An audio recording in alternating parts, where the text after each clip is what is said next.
Arsenal, bro. Arsenal Football Club. We are here again.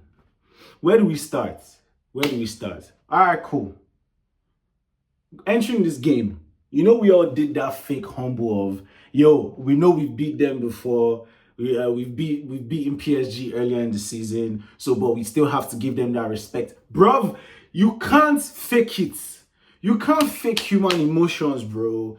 Like, as much as we all felt like we have to do our best to give them this respect, bro, the way the game started in a way where it's like we did not rate them. And then, boom, 4 minutes, they've scored. And then that was when all of us now realized that, okay, let's get on job. Next thing you know, we started to grow into the game. But like, bro, that ref, let's even get onto the ref. I know it's like, bro, we're always saying ref, but that ref, but no wala. What do I think about this game? My honest thoughts about this game is that, number one, as I've always said, which is why I'm always going to be Mikel Arteta in, they know they trash us again. Arsenal is not going to lose like unnecessarily anymore. What do I mean? Remember before, they used to give us 5-1, give us 4-0. Nothing like that again. We lost 1-0.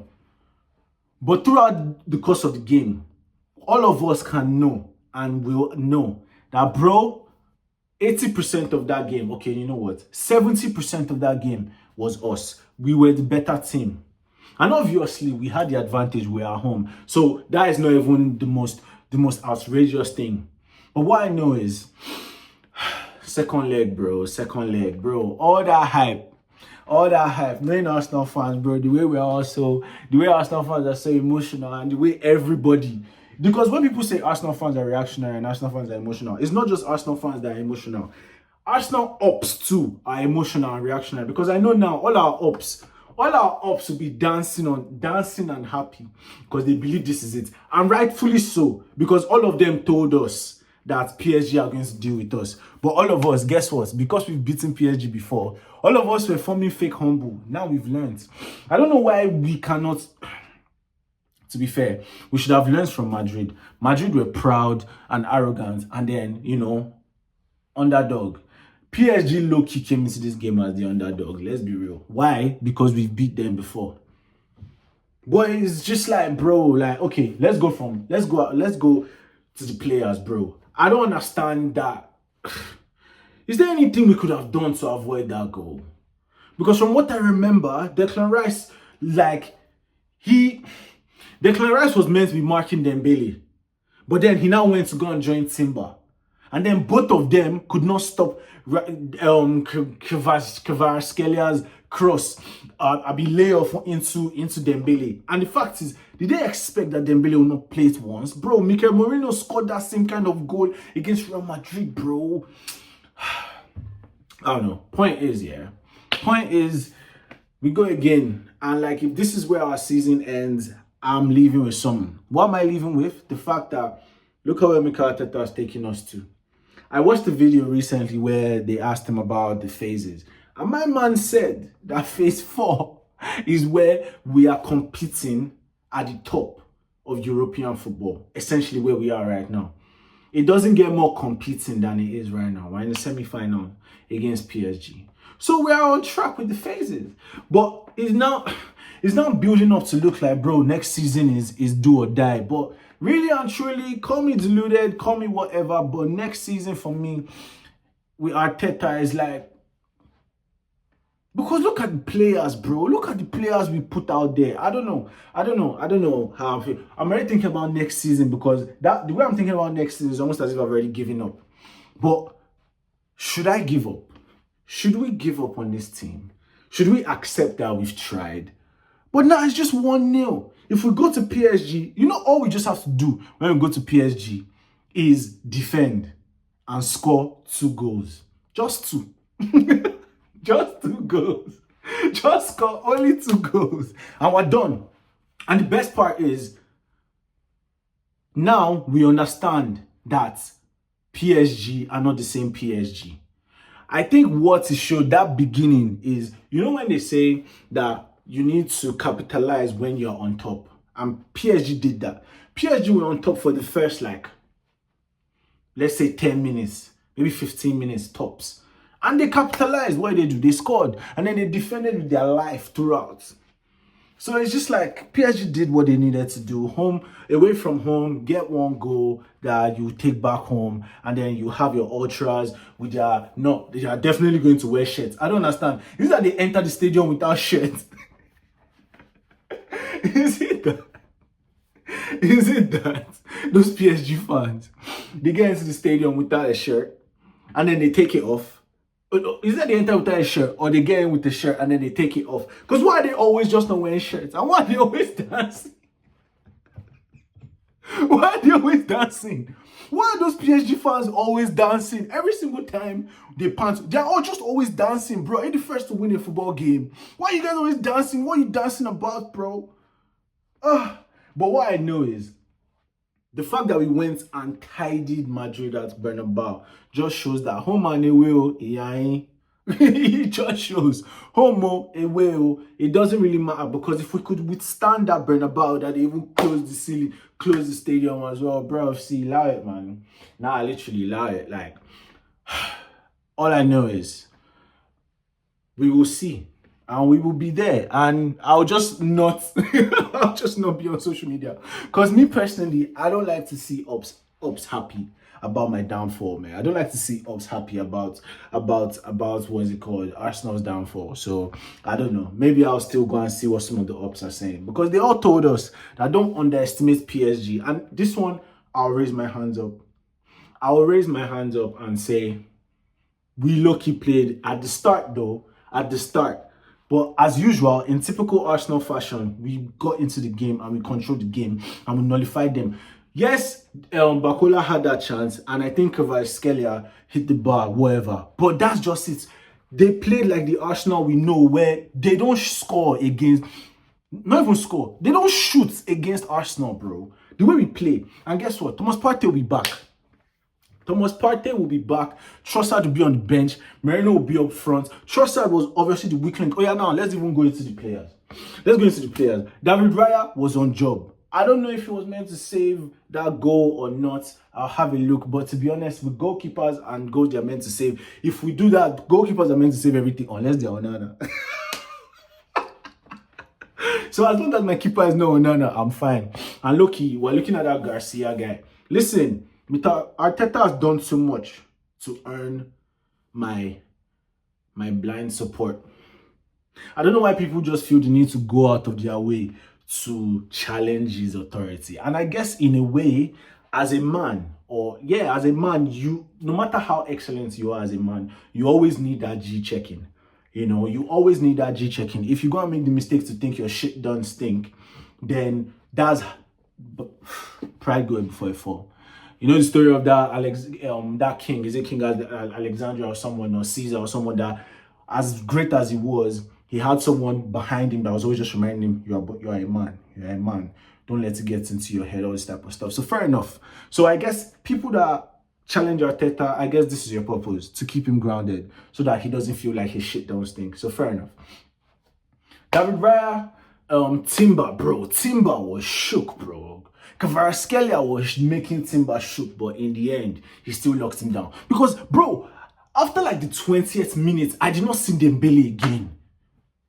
After the 20th minute. I didn't see, Doué-ish, kinda. I kinda see why some people think he's a regen of Neymar, but bro, I don't really see it. If you think Doué is a regen of Neymar, then you don't understand Neymar. Bro, you don't understand what Neymar was doing, bro. Because Neymar used to spam analog. But bro, look at his numbers. Look at Neymar's numbers. See, don't quote me, but Neymar's numbers look like Lewandowski numbers, bro. In terms of goals and assists, bro. Neymar's numbers look like Suarez numbers. So you cannot call him so you know what? Let's leave Neymar and let's leave Doué where Doué is. Neymar is just because of Ronaldo. Bro, Neymar is, you know what, see? Conversation for another day. Maybe that's another video. But like, what's it called? Lewis Kelly. This guy is so good, bro. Like, I know we lost, but bro, see, this is how I feel, and this is why I think about the game. Lewis Kelly just showed why he is the guy, bro. This guy is so good. There's literally, see, you know when you see players, yeah, and you watch them, you are able to identify some parts of their game that is like, bro, this guy could do better. But like, bro, there's literally, maybe I don't know enough about football and I'll hold my hands up. But bro, someone should please tell me, what do you think Lewis Kelly can improve on as a left back? As an inverted left back. What else can he do? Because nobody gets past him. I've never seen me. I've never seen. I've been watching this guy this whole season. I've never seen anybody get past Lewis Kelly. I've never seen Lewis Kelly make the wrong decision. People like Merino always makes the right decision. Saka always makes the right decision. And of course, like, obviously, in Saka's position, whether you make the right decision or not, bro, you're an attacker. So, like, people are not just going to watch you make your decisions. But Lewis Kelly is always doing the right thing, bro.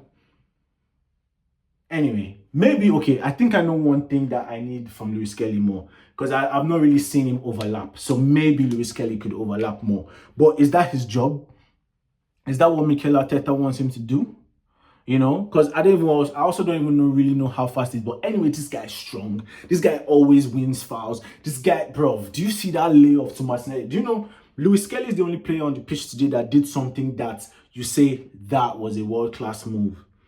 Where he rode the challenge and he laid it off to Martinelli for Martinelli to do the Henry finish.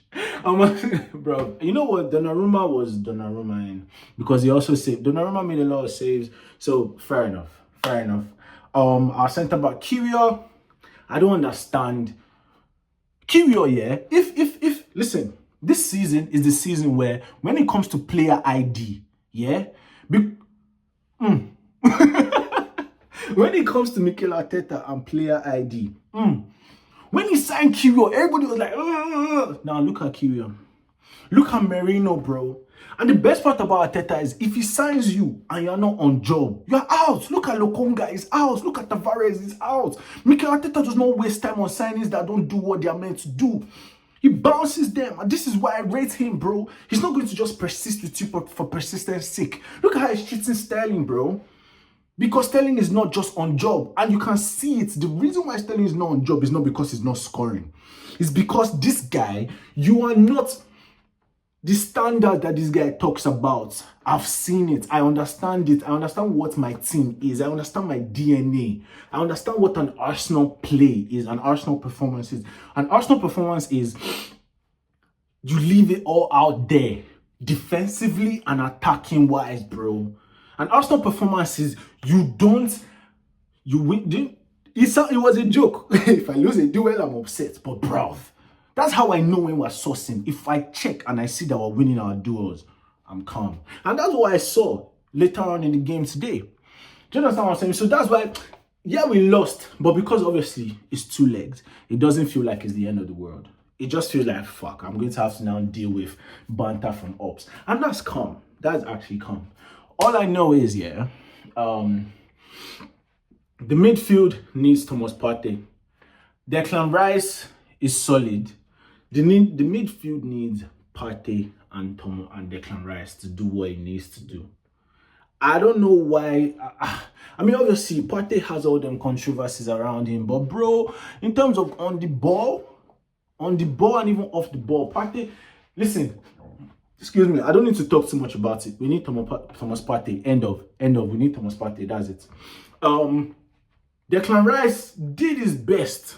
He did his best. He made some runs. He did some diagonals. Declan Rice did what Declan Rice was meant to do. Let's be for real. Let's just leave it there. Declan Rice in the 6 did what Declan Rice in the 6 is meant to do. And I see why they believe being a 6 is not all he has to offer. And I see why he's pushed to the front.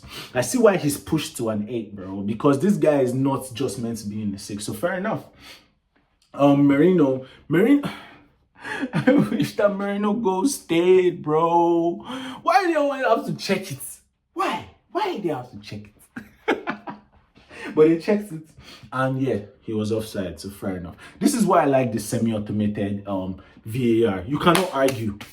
Once they draw that plane, That's the end. You already know it. And I'm glad that they've brought it to the Premier League. So rubbish is going to end. Rubbish is going to end. So we'll see. We'll see. We'll see. On the wings, Saka, Martinelli, they were as good and as bad as each other. However, the standards were not dropped.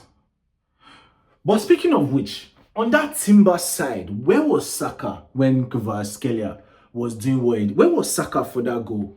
Because the standard is you come back. Saka was meant to come back.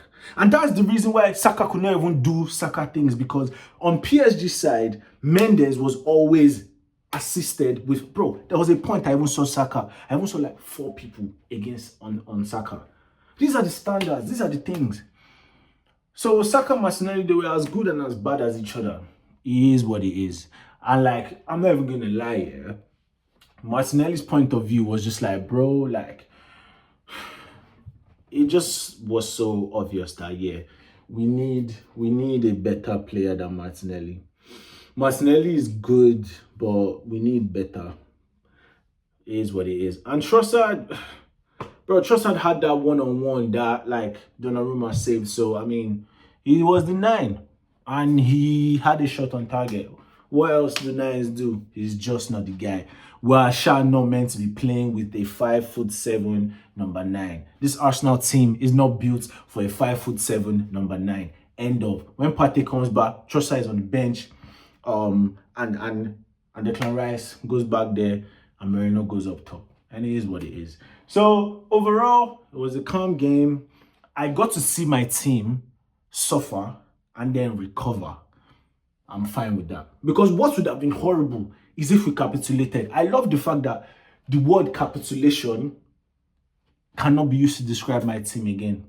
And that's all that is one of the few things that a man can ask for. Obviously, that's not all we can ask for. We need to ask for trophies. So, I mean, see, we go again. We go Paris. All them guys that don't wear shirts. And to be fair, low-key, another thing to point out is that the stadium was not doing what the stadium needed to do. I'll be for real. Or maybe I'm talking rubbish. Correct me if I'm wrong. But I did not feel the stadium the way I felt it against Madrid, bro. So I don't know. Maybe it's not easy. Is it the weather? Is it too hot for the people to be active? You know what I'm saying? But anyway, yeah, we go again. Please like, share, subscribe, all that good stuff. And yeah, man, we go again.